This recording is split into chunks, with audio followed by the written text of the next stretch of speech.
kana uchidao kuziva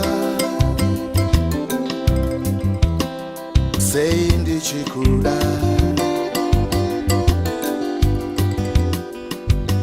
terera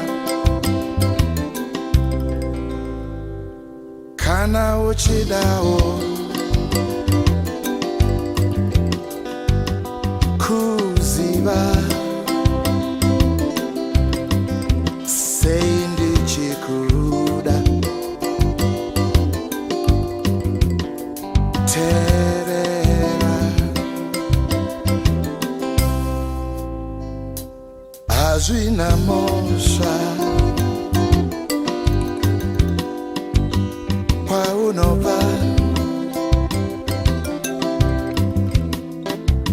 hazvina mhosva mutupo wako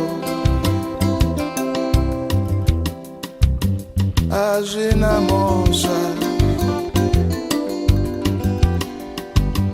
kwaunobva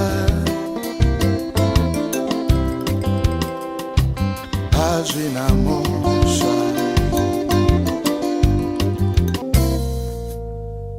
ndinospakwa sei maziso wako akanaka